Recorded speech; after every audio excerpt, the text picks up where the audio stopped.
Well, good Tuesday evening, everyone, and welcome to another episode of Bowling with the Fef, a platform for you to share your unique bowling story live on our YouTube channel. We've got a lot to get to, including a great guest who has a very interesting story to tell, certainly on the bowling side, but also on the social media side. And I can't wait to get into that in just a minute here.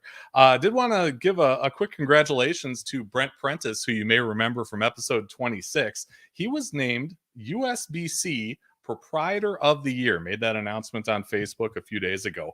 Brent is an owner at Cedarvale Lanes in Eagan. And if you follow the PWBA, you know that Cedarvale Lanes has hosted the PWBA Twin Cities Open a few times actually. Also hosting a PWBA regional event later on this summer.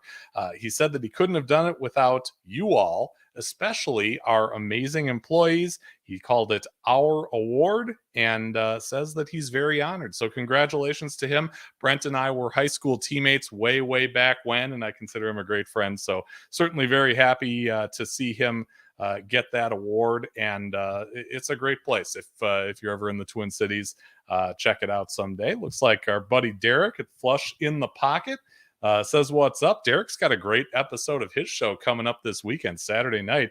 He's going to be interviewing Steve Jaros, or Jaros, depending on how you like to pronounce that.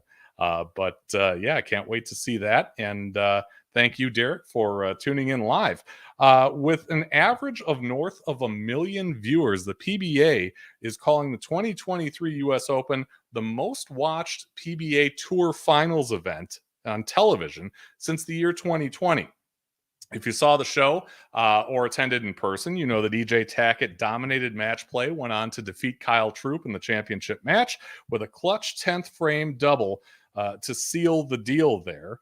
He's now one of just 9 pros in the history of the PBA to complete the Triple Crown, along with some of these names that you may recognize: Don Barrett, Chris Barnes, Jason Belmonte, Mike Albee, Norm Duke, Pete Weber, Johnny Petraglia, and the late Billy Hardwick. So congratulations to EJ. The tour moves on to Springfield, Missouri for a Bowl TV only Springfield Classic event this week. And as far as televised PBA events, you've got the Collegiate Championships coming up on February 19th and the Go Bowling PBA NASCAR Invitational on March 12th.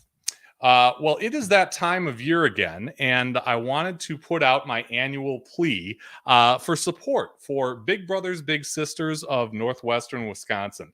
They're doing their annual Bowl for Kids' Sake, and I will be a part of that once again. The theme this time around is Space Odyssey. We went a little more Space Oddity. As you can see, my David Bowie paint job in that picture there. That is an event that we do. My employer is a big supporter of Bowl for Kids' Sake to support one-to-one youth mentoring in Northwestern Wisconsin. You can support the effort by going to this link, bit.ly/BFKSFEF2023. It is case sensitive, so be sure and capitalize the BFKS and the first F in FEF. You all were very generous last year, and I really appreciate that. And I want to thank you in advance for your support in what is always a terrific cause.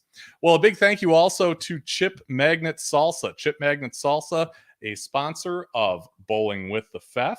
It's a family business in Eau Claire, Wisconsin, distributing salsa, relish, and a lot more to stores in more than 38 states and Canada. If you're in the Seattle, Washington area, check out natural grocers, metro markets, and many fine independent stores to get your fix of Chip Magnet. You can also order on chipmagnetsalsa.com.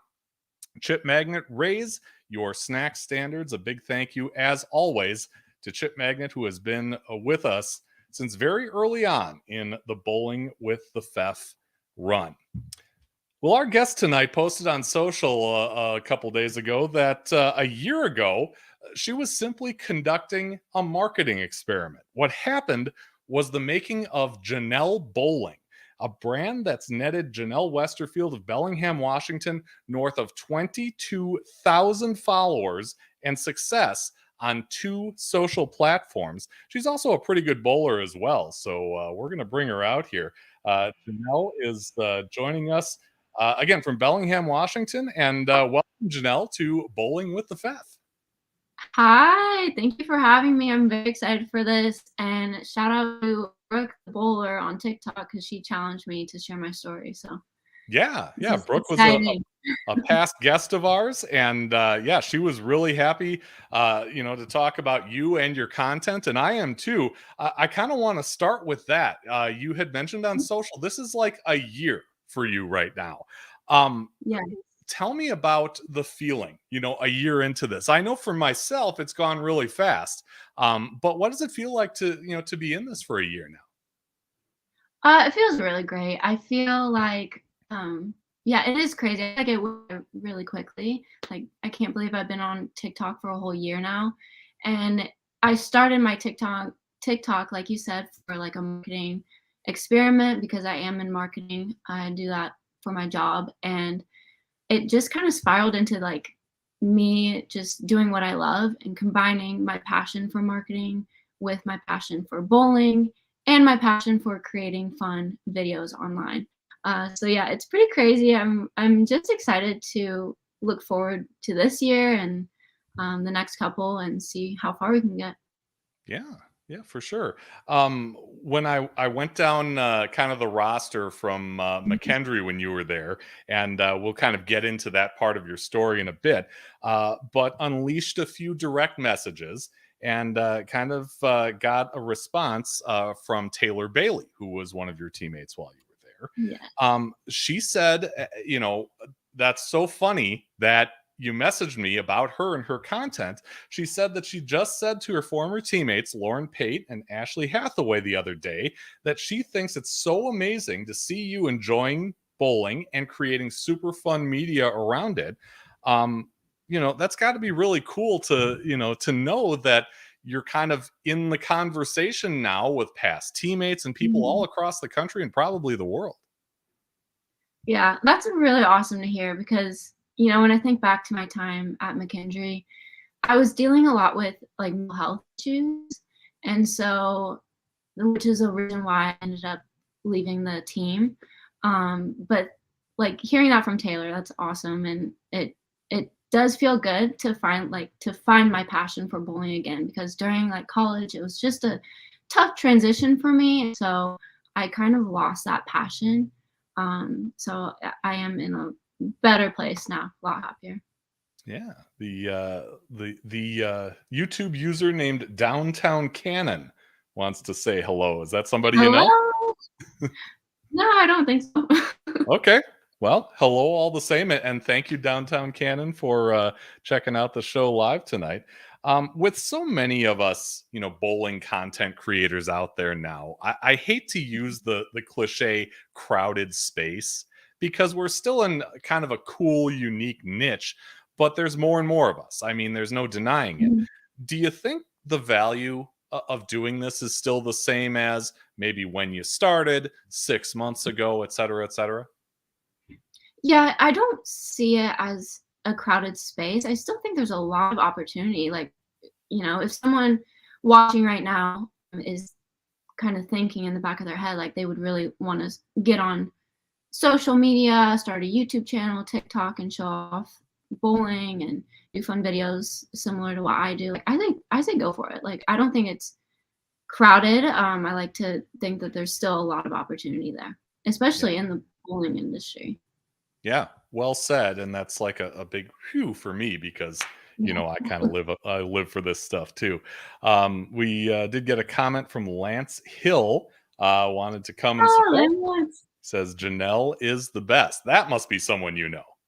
Yes, well, I don't know, I've never met him in person, but Okay. he's also on TikTok, and he has, 100,000 followers, so he's big on TikTok there, and we've just chatted online, and that's the fun thing about social media is I'm making all these, like, awesome relationships with people I've never met in person, but everyone is, like, so supportive of each other, and, I just wanna continue creating that, like, positive energy online. Yeah. Yeah. I Thanks think for we tuning all. in. Oh, I'm sorry, I didn't catch that. Oh, I was just saying, thanks for tuning in, Lance. Oh, yeah. Thank you, Lance. Really Mhm. appreciate that too. And I think part of it is, we all kind of know the struggle. We know how Mm. much effort it takes. It's not just setting up a camera, hitting record, and going. There's a lot that goes into this, isn't there? Yes, yes, exactly. Yeah. I'm constantly thinking about like, okay, what's the next video? Like, I do a lot of when I scroll on TikTok, I'm doing it for entertainment, but also in the back of my head, I'm like, okay, what new sound can I use for my next video? So I'm constantly trying to think of new creative ideas. Yeah. Well, people like you and me kind of survive on followers and subscribers. So this is the part in the show where I want to kind of make my pitch. Please subscribe to the channel. We're at almost 900 subscribers and going toward that magic number of 1,000 that Janelle has already eclipsed. By the way, congratulations for that. But it's right there in the corner. That little logo. You can click on it. Doesn't cost you a dime. If you hit the notification bell as well, you find out right away when we go live and post new videos. So I want to get into your bowling story, and you are not native to Washington State. I know you spent a lot of time in Illinois. Are you originally from that area? Yes, I grew up in Illinois, and I started bowling when I was like 8 years old because my dad put my brother, he's older than me, 3 years older, and he put him in a youth league. And so at that age, I wanted to follow my brother around with whatever he did. And so I joined the league, ended up loving it, and then started taking private lessons when I was 12 with Jeff Carter, which he's retired professional bowler, um, and started doing competitions on the weekend. I never had a high school bowling team. Um, so I just did it like individually and then went to McKendree, which is in Lebanon, Illinois for 2 years. And then after that, I transferred out to Arizona. Okay. Take me back to kind of those early days. Mhm. When you started, as an 8-year-old, and that's pretty similar to me. I started when I was 7. So, there's that kind of adjustment period of finding your way and do I really love this? Am I just doing this? Tell me about that process for you. What went from, I'm throwing a ball down the lane to, oh my gosh, this is my passion. This is my life. I think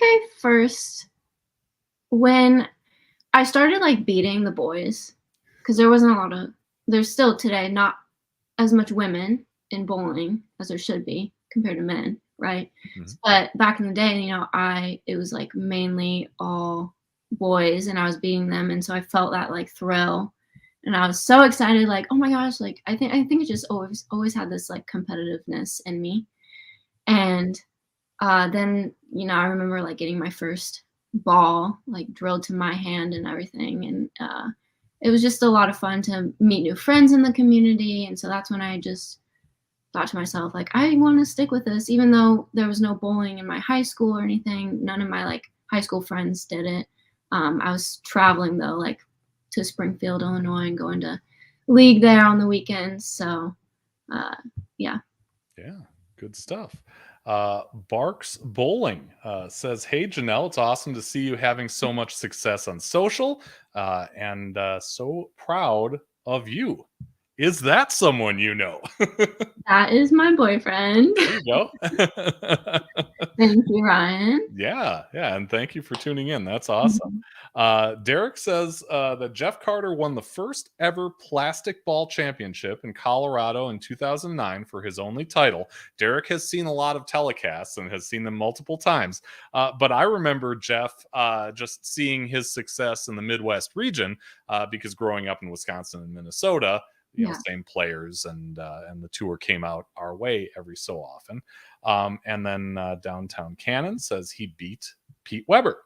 Mhm. So definitely a memorable moment for him.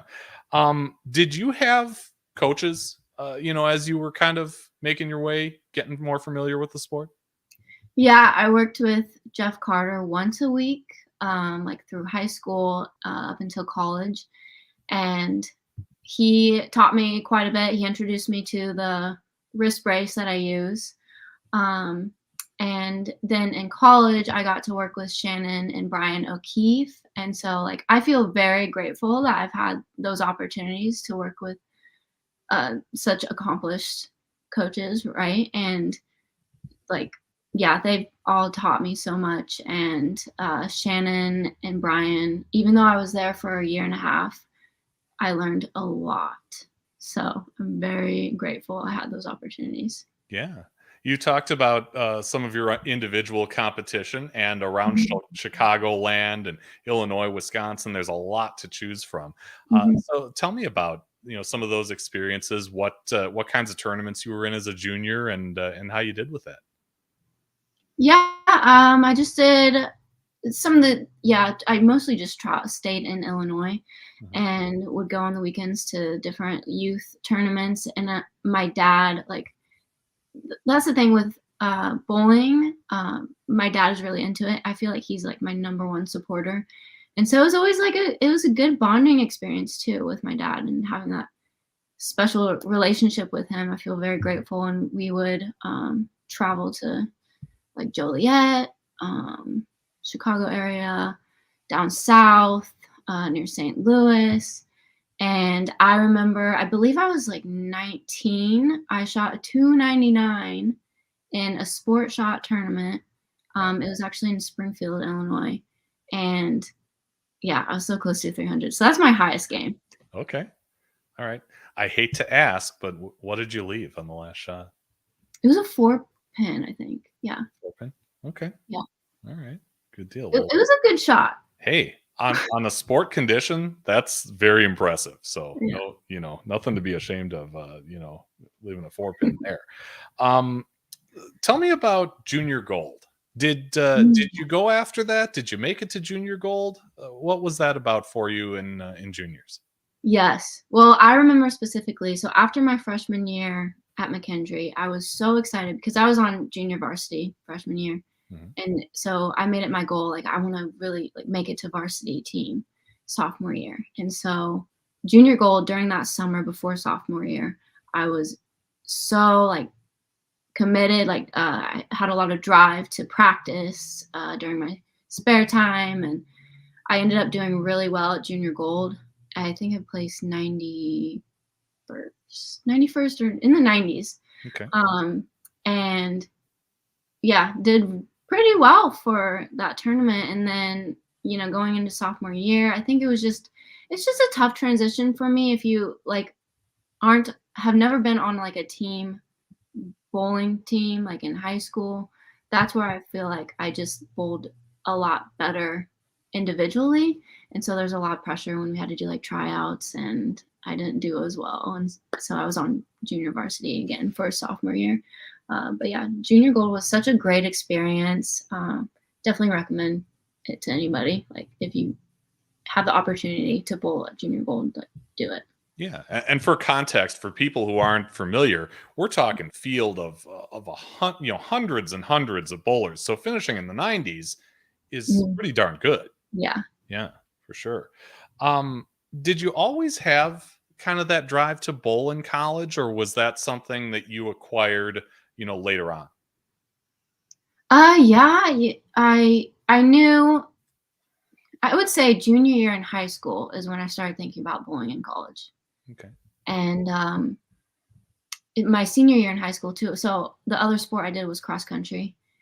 Oh. And since we didn't have a bowling team, my cross country coach said I couldn't skip practice on Tuesdays to go to my bowling practice. Otherwise, I'd had to like make it up. Mhm. And so my senior year, I decided like, okay, I'm done with cross country. Like I want to focus on my bowling. And so that's when like I really got serious with it. I also looked, the other school I really considered was Lindenwood.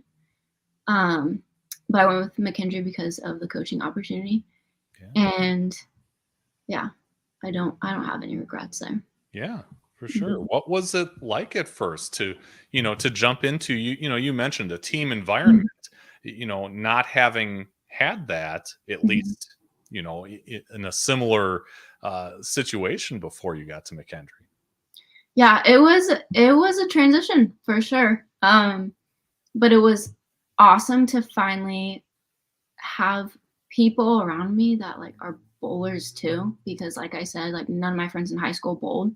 So I kind of always felt like an outcast there. But then when I went to McKendree and I was meeting all these girls from all over the country too. They're traveling from everywhere, like Virginia, like Florida, wherever, right? Yeah. And so it was really nice to make some friendships there. Yeah. You mentioned, having the coaching opportunities with Brian and Shannon. I Mhm. did reach out to Shannon. Mhm. She called you a great kid with a drive to be successful. She said you worked hard and were willing to listen, which is big. Not Yeah. everybody is coachable like that. She said, although she wasn't with the program for a long time, you always had the ability to be great. And Oh, that's high praise from, let's face it, one of the greatest women bowlers of our yeah. generation for sure. Yes. Thank you, Shannon. Yeah, I really look up to her and, like she said, I wasn't there for a long time, but Mhm. there are one thing that I like that always sticks with me that she taught me.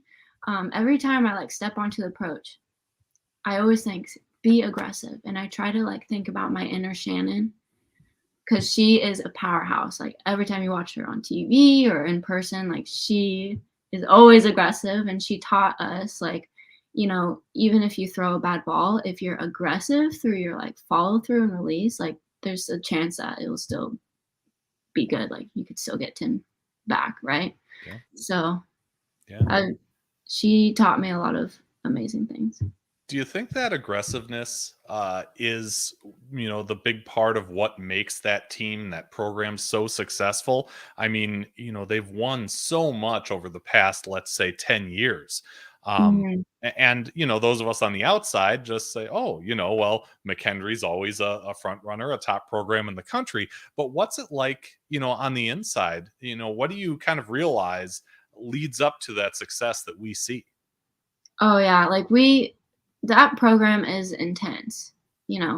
I feel like if you're going to McKendree or any other like top dog college bowling team, you want to go in there thinking that you're going to go pro like after college Yeah. because it's very serious and like there it is fun, um but very very serious. And yeah, Shannon always taught us like be aggressive and um like I think when I was there on Mondays, it wouldn't even be playing at all.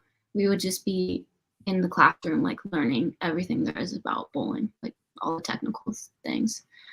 So every day we're bowling, 2 hours of practice, but then we also have like workouts too. That's important if you're a bowler. Like the power is coming from your legs. Yeah. Yeah. Bowling Mhm. in college and other long format stuff, it does take a lot of stamina, and I'm sure being in Yeah. cross country, helped with that. Jay Santos says, "Hi, Fef. Hi, Jay. Always appreciate you checking us out live."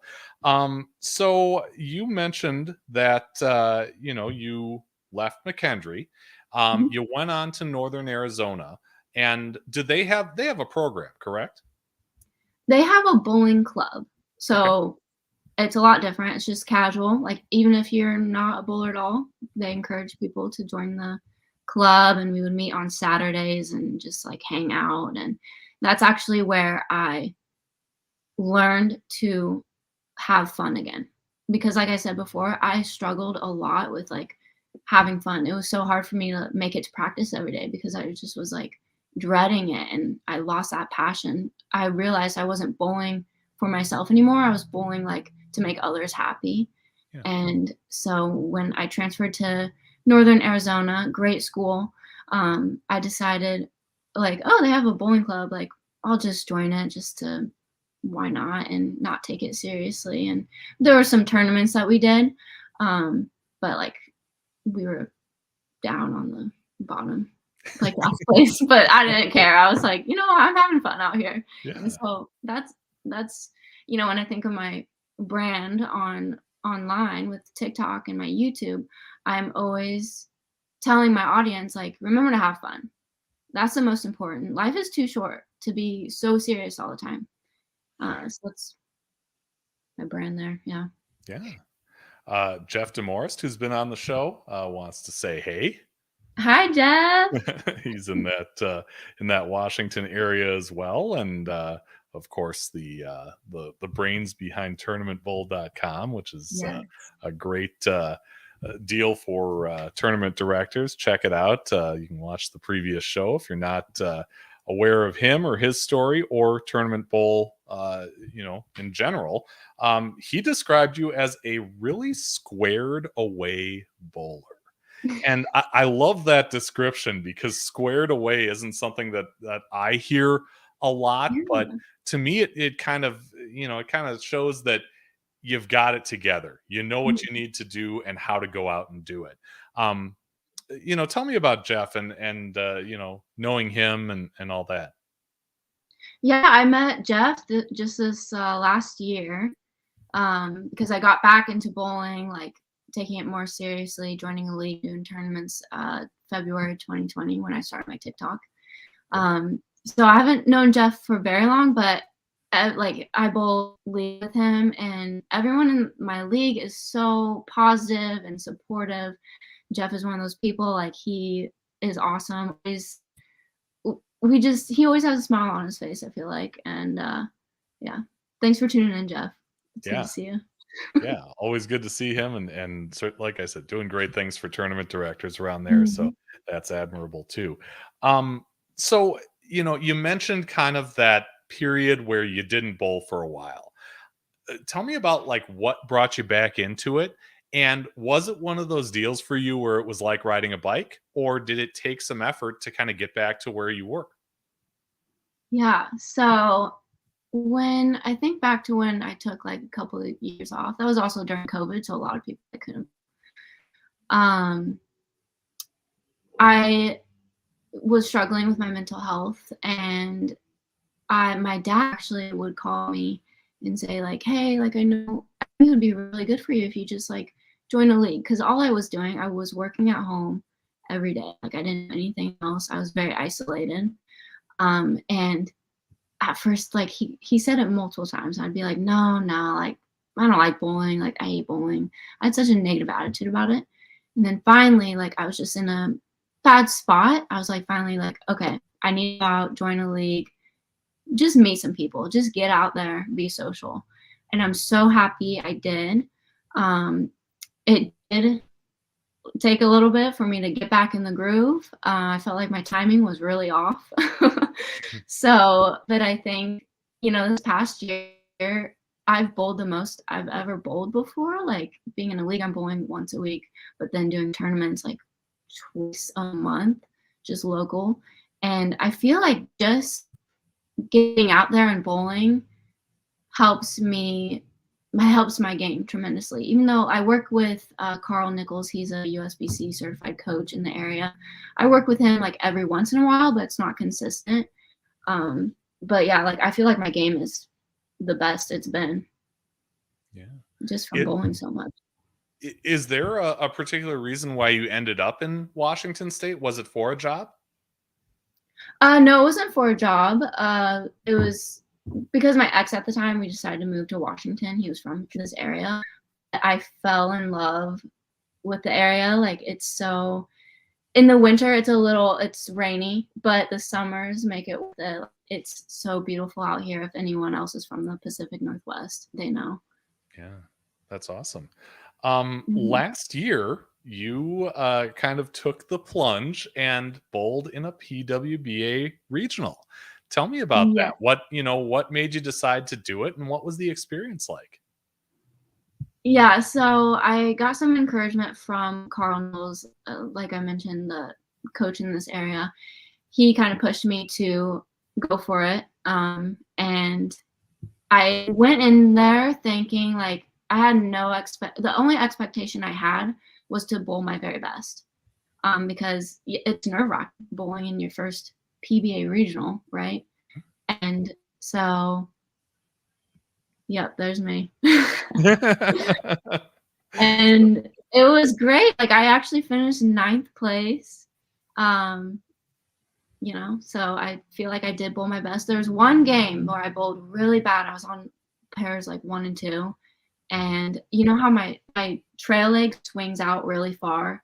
And so Mhm. there was like an edge. And so that kind of threw off my whole game. I ended up bowling like 130 or something, and that kind of ruined it for me. But I'm proud of myself for going out there and bowling my first regional, and I look forward to the next one. Yeah, that's awesome. Mhm. I've never done anything like that, so kudos to you for going out there and giving it a shot. That's awesome. Thank Yeah, you. Jay says, sometimes you just got to go for it, right? Yeah, Yeah. and it's all about like I had a lot of fun, and that was the other thing that I kept thinking, like, it's just gonna be a fun time. I'm not gonna focus so much on like losing or winning, whatever this is. I'm just Sure. out there to have fun and meet some more people in the community. Yeah. Awesome. Let's get into, the social media part of your bowling Mhm. story, which, as I've been saying all along, is huge. So your TikTok page is Janelle Bowling. You've got the handle down at the bottom, but I'll put up a bigger one there. And tell us about when you started it and what this whole marketing experiment thing was all about. Yes. So I started it last February. Like we said before, it's been a year now on TikTok for me. And it started off as a marketing experiment because I love marketing. Like that's my passion. I'm always trying to learn the new trends and news on marketing because it's always changing. And so I just kind of thought to myself, what if I started my own TikTok and I figured out the strategy? And at the time I was hearing about like, okay, you need to post like 3 to 5 times in a day and, you know, engage with the followers and all of that. So I did that and I made it to like 10,000 followers in like a month, I think. Wow. 1,000 in like a week. And so I was thinking like, oh, I can bring this to my employer at the time to try and convince them like, hey, I think we should create a TikTok for the business. Mhm. And yeah, I just started like I've just kept up with it because I love creating that community online, which is why I stay in the marketing like social media industry. That is what I love to do. I love talking with my audience, and even if I am working for a company, uh, building that audience for them, like it just is very fulfilling for me. Yeah. And you get comments like this from Brooke saying that you post hilarious bowling TikToks and go live during league. Yeah. So I guess tell me about, kind of how the donuts are made here. Why you go live during league, how you come up with the ideas for the recorded videos. Yeah. Hi, Brooke. Yeah, so I go live every Wednesday for my league night, and that's part of the marketing strategy for YouTube, TikTok. You got to go live. So, which you're doing a great job right now, right? Exhibit A right here. um, but yeah, it's a lot of fun. I remember my first live. I was like really awkward and just nervous about it. And so for anyone watching too, if you like are thinking about going live, you're gonna get better over time. But yeah, it's a lot of fun. And yes, I do try and make like relatable, hilarious content that people can relate to. Um, I try to focus on like league bowlers and yeah. Yeah. Um, Jeff had said that you have your tripod set up during league and a really nice following. He said you are quite accomplished at social media management. He says it's what you do for work, and your Mhm. TikTok is a great example. He said you've taught him a lot. Tell me about that. Is it fulfilling for you to kind of, share advice on the things that are working for you? Yes, I love it. I mean, like I said, I love marketing, and so if I can share, like, my knowledge with others that are trying to take their marketing to the next level, like, that makes me really happy. And, yeah, with Jeff, I he needed help on, growing the Facebook page for, like, Tournament Bowl, and so I gave him some tips, like, "Hey, make sure you're throwing up, like, some open-ended questions where your audience can engage with you, to further build relationships with your audience and build that trust." So yeah, I do like to share what I know with others, and I have my freelancing business. I started that in 2020, and so I'm always sharing my best strategy with my clients. And yeah, Yeah, cool. Bob says that you are doing great. hi Bob. So yeah, thank you for watching live, Bob. Um, Derek says that he needs to get with you so you can teach him how to up his bowling on social I media would love to. presence. Yeah, Derek runs a show called Flush in the Pocket. It's young, but I'll check it out. he started off his first show with a bang with a great guest. I couldn't tell you his name. You'll have to look at it and find out. But yeah, Derek's great. Very passionate about the sport. He's been on the show before too. Bob says hello. Um, so you've also kind of expanded and had a YouTube channel that you Mhm. started as well, and I'm going to try and get the thing up so we can take a look here. And yeah, you've got YouTube shorts, you've got some Yeah. terrific thumbnails here. Tell me about why expand to YouTube as well. Yeah, so YouTube has a lot of opportunity for monetization compared to TikTok. Um, and then really good SEO, like optimization there with YouTube. Also, like I said, I love making videos. So getting onto another platform to do that and make longer videos is interesting to me. At first when I made my first couple of YouTube videos, I was nervous because like you have to film yourself for a while. Like my videos are like 8 minutes to 15. And I will use TikTok that it's like 7 seconds. But in the hang of it now, and I think it's just another way to continue building the audience and you know growing like relationships with my audience. And yeah, it's really fun to show my personality too, because like I said, like TikTok's so short. The videos are so short that YouTube gives me that opportunity to show more of myself. Yeah. Part of the thing that I like about, sharing bowling content on social media are the surprises. I like the Mhm. surprises that you see in the comments on a live show. I like to, surprise people with stuff that maybe they didn't expect to see, from me or my content. Taylor also told me that your success on social was something that she doesn't think any of them expected.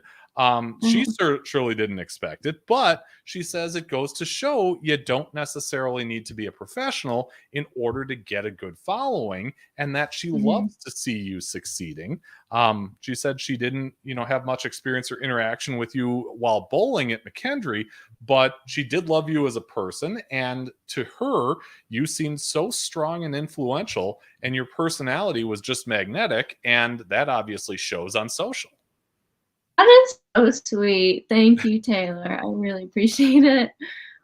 Yeah, I wish, I wasn't there long, so we didn't get to build our relationship that long, but I wish we did. Like Taylor was really sweet Yeah. always.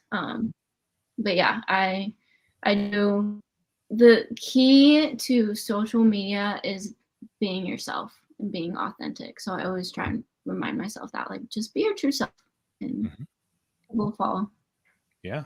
I remember telling Luke Rosedal, who also does a show on here, that we all may do similar things, but nobody can do you like you do you, because Yeah. that's the unique part of each channel and each show, is that you can inject your own personality into it. But on the bigger picture, Shannon said that she thinks that anyone who loves the sport and is willing to share their passion through social media, like you're doing, is doing great to bring awareness to the sport. Do you kind of feel that, there is that awareness piece that you're helping bring either to bowlers in your area or elsewhere? Yes, absolutely. I feel like with social media nowadays, like it's awesome to see more and more people creators in the space, and because we're sharing that love for bowling, and we're encouraging people to try bowling. Like kids are getting into bowling because they see like my post or another creator's post on social or TikTok or whatever. So it's really awesome, and that's what a lot of us in the community want to do. We want to grow the sport. Yeah, for sure. Mhm. So tell me about the goal of Janelle Bowling. It's obviously evolved in the last year, but Mhm. what's the ultimate prize for you as far as creating this content is concerned? Yeah, I think what we just touched on, like I want to be a part of that growth of the bowling as a whole. When I think about like the next year, my goal is to just continue building my following and maybe collab with people. Like doing this show with you is awesome. Like I've never met you before, and so I always want to continue building my network. And numbers wise, I don't know. Maybe I would love to reach 100,000 on TikTok. That would be amazing. Kind of Lance, he was in earlier. Um, he made it to 100,000 on TikTok. But at the end of the day, it's just numbers. Yeah. But yeah. Yeah. Well, I think it's really cool. I one of my favorite things about doing this show is bringing on different content creators, Mhm. because, like I said, we all kind of go through the same struggle, and it's cool to hear about how you do it and how it's either similar or different or both, Yeah. than the things I do, in content creation. So tell me about how much you're bowling these days. You mentioned the league that you're bowling Mhm. in. You're doing some tournaments. Is that kind of the extent of it? Do you have further goals as far as the competitive side is concerned? Yeah, right now I've just been bowling once a week in league and then doing some tournaments like just in the local area. But I do plan on bowling at the PWBA Spokane event in May as a guest. I'm not a member of the PWBA. So that's really exciting. I'm really looking forward to that. And like I'm just going in, no expectations other than to bowl my very best and have fun. And then I will be bowling the USBC nationals again in Reno this year, and I did that for the first time last year in Vegas, and that was just a lot of fun. Okay. And you're talking the open championships, not the women? Yeah, the Open. Okay. All right. Is that drivable for you? Yes, I think it's gonna take like 13 hours, Okay. but we're gonna make like a whole trip out of it. Cool. That's great. Well, best of Mhm. luck in both of those events, Thank you. and with the channel and all that good stuff. As you know, because you've seen one of these before, at the end of every episode, we go off the sheet by asking you to challenge somebody else to be on a future episode. Doesn't have to be the Mhm. greatest bowler in the world, but certainly could be. But we look for people who are passionate about the sport and have a unique story to tell. So, Janel Westerfield, Janelle Bowling. Who would you like to challenge to be on a future episode of Bowling with the Faf? I would like to challenge Ryan Barker, aka Barks, from the JR Pro Shop YouTube channel. They're sitting at about 35,000 subscribers. He's also my boyfriend, but I think he has a really interesting story to tell because he didn't come from like a bowling background. He got into bowling later in life, like in high school, and then he owns now two locations for Pro Shop, and so I think he will have a lot to share, and I think a lot of people would be interested in hearing what he has to say. Yeah, I love it when significant others challenge their significant other because there's a little added pressure to, a little nudge to get them Yeah. on here. But Ryan, if you're interested in taking Janelle up on her challenge, you can find me on Facebook or email me bowlingwiththefef@yahoo.com. I would love to, to talk about having you on the show and working out a potential date if you're interested. Janelle, I want to know, obviously I put up the big graphic about your TikTok page. Tell us about how to find you. We find you on TikTok at Janelle Bowling, YouTube, the same handle. Yes, YouTube is the same. My Instagram, I only have like 3,000 followers on there, and it's Janelle.bowling since Janelle Bowling was taken. Okay. But yeah, and then I don't really have any other platforms. So Janelle Bowling. Okay. So on YouTube, TikTok, and then Instagram, Janelle.bowling.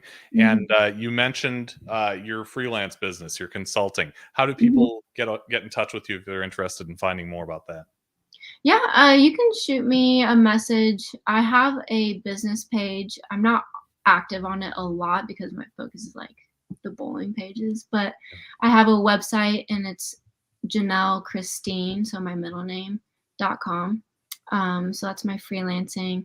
Um, and then, yeah, just shoot me a message if you're interested. Okay, great. Okay, so Barks says he's all for it. Great. Love Yay! that. So hopefully we'll be in touch. Lance says awesome podcast, guys. Derek says he asked his girlfriend to go flush in the pocket with him. She said, I don't know. LOL. Aw. Keep working on it. It might work out for you. And he says, thanks, Janelle. So yeah, that was great. Hopefully we work that out. Coming up next week, our next episode is on Wednesday the 15th, 7 p.m. We're having some more content creators on Stone 9 Bowling on YouTube. Chris Rapinski, Billy Wolf, Vance Vetter. They do this channel about ball reviews, things like that. The Serbskis Club challenged the boys to come on, so you know that this will be one to watch. February 15th, 7 p.m. Central. Don't miss it. Janelle, thank you so much for coming on. Really Thank appreciate you. it and getting to know you and your bowling story and continued success on the lanes and on the internets. Yeah, thank you so much. I had a lot of fun. It was good to chat. Yeah, and thank you everyone for coming on and watching live or on replay. Always appreciate it. We will see you again next